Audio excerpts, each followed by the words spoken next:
Life has a way of revealing people's true intentions when money becomes involved. My name is Emma, and this is the tale of how my stepsister Sarah's greed tore our family apart. At least that's what she believed.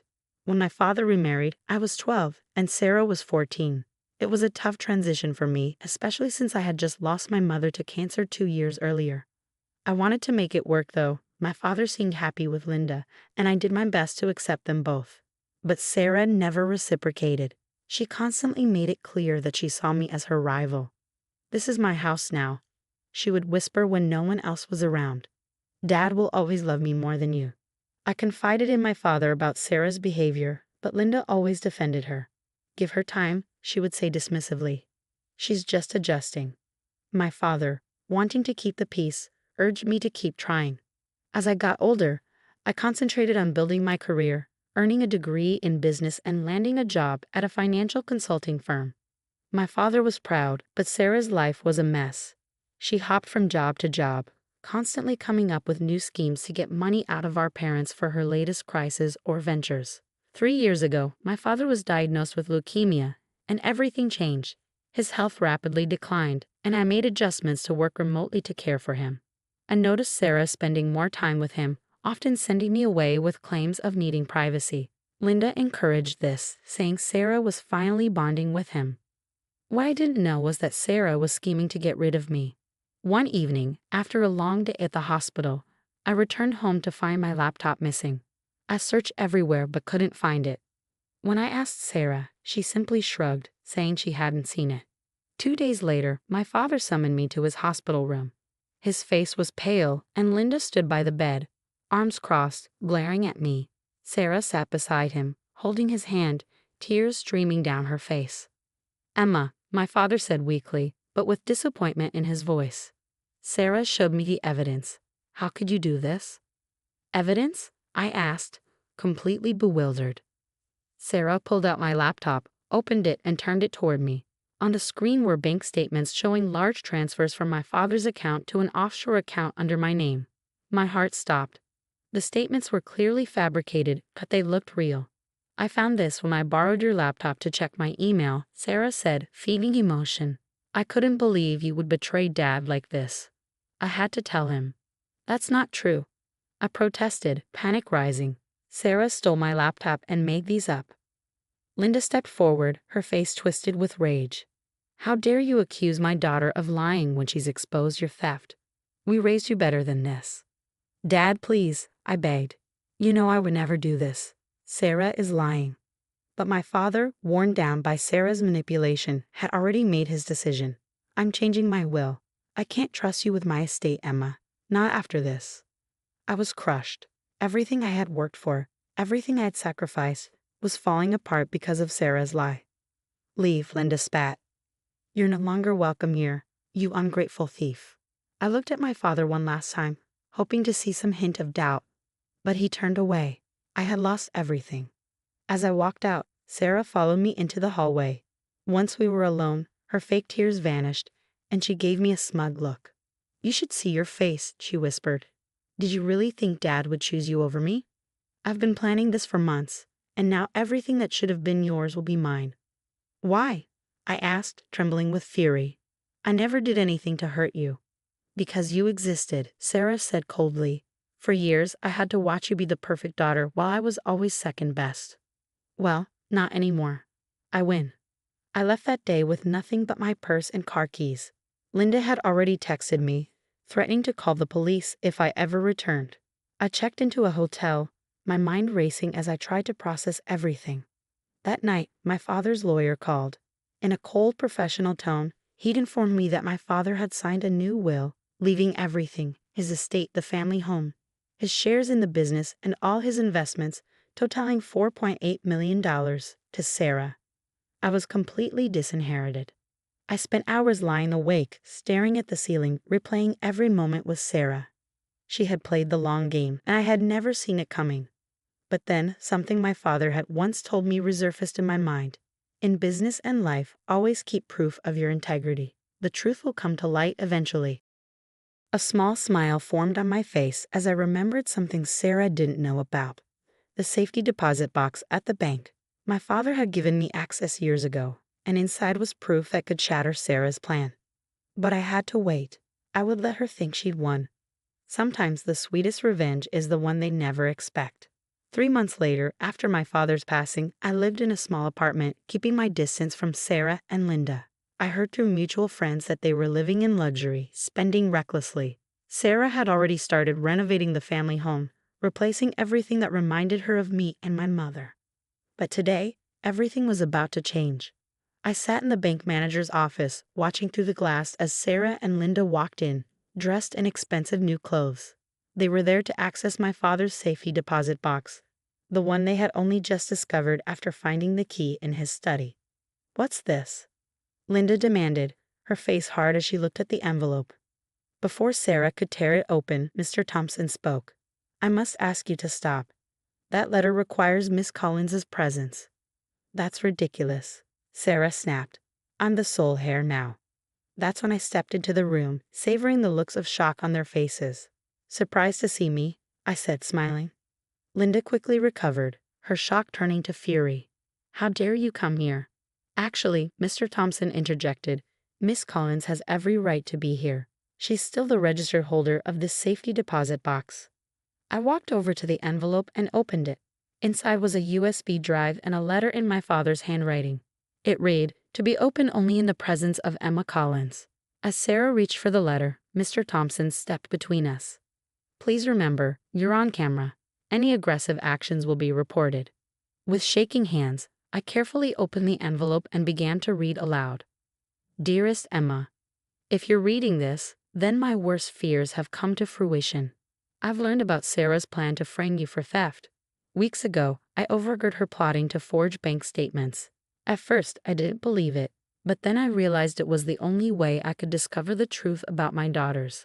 I decided to play along to see how far Sarah would take her scheme. Inside this box is a USB drive containing footage from my office, Sarah breaking in, accessing my computer, and creating the fake documents. It also has recordings of her conversations with the hacker she hired. Emma, my brave daughter, I'm so sorry for doubting you.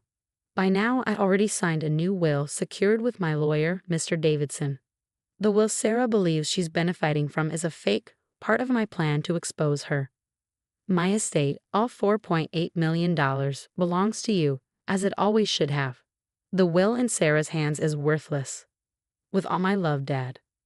As I read, the color drained from Sarah's face. Linda's grip on the table tightened, her knuckles going white. I locked eyes with Sarah, seeing her fear. "You should have been more careful with your phone calls, Sarah. Did you think Dad's office wasn't under surveillance?" "You're lying," Linda gasped. "This is just a trick." I pulled out my phone and played a video of Sarah in our father's office, hunched over his computer. Her voice was unmistakable. "Yes, I need those bank statements to look flawless. Emma has to lose everything."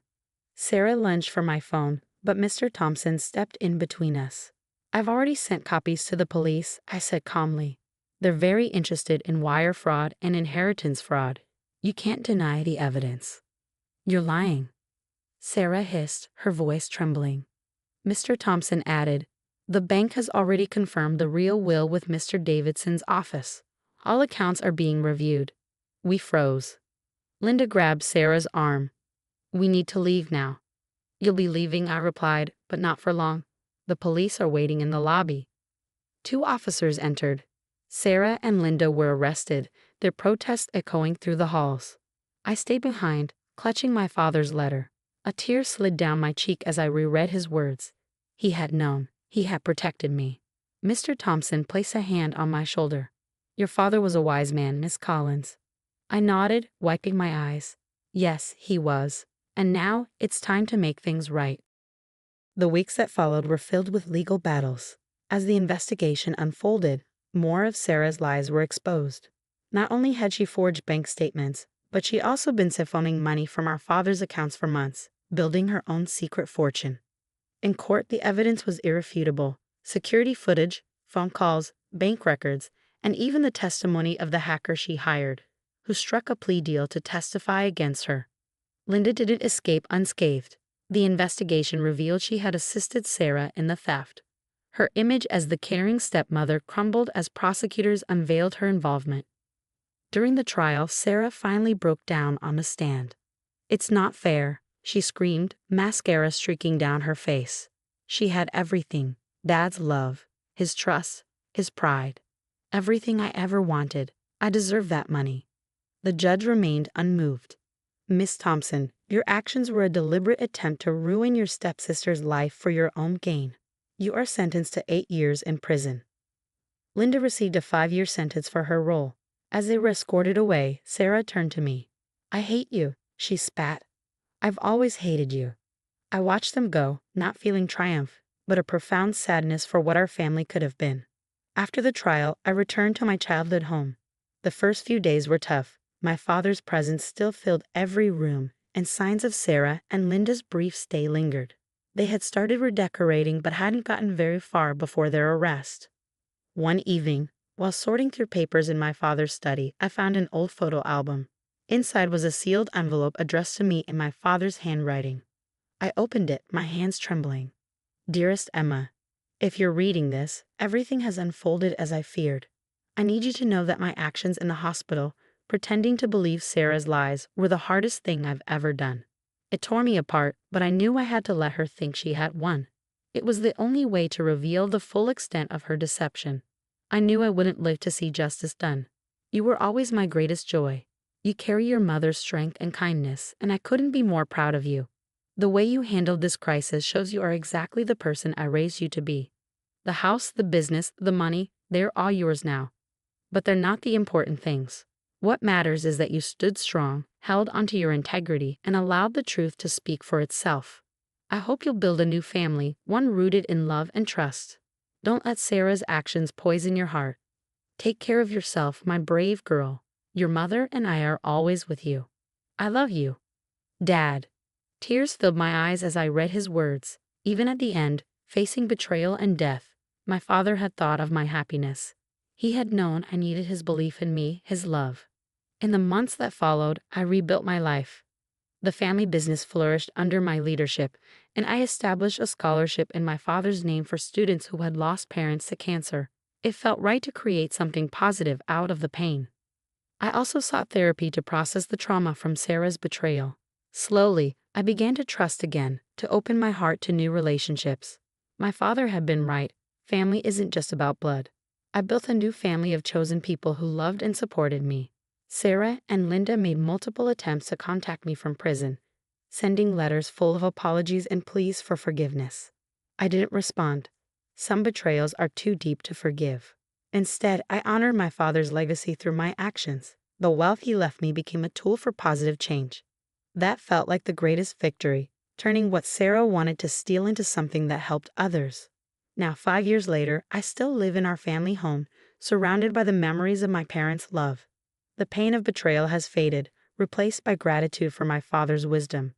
Sarah and Linda's greed cost them everything, their freedom, their future. But their betrayal taught me that true wealth isn't measured in money, but in the integrity with which we live our lives. As I sit in my father's old study, watching the sunset through his favorite window, I feel at peace. His final gift wasn't the money or the house. It was the lesson that patience, integrity, and truth will always triumph over deceit and greed. Thank you for watching. See you again in the next video. Stay amazed.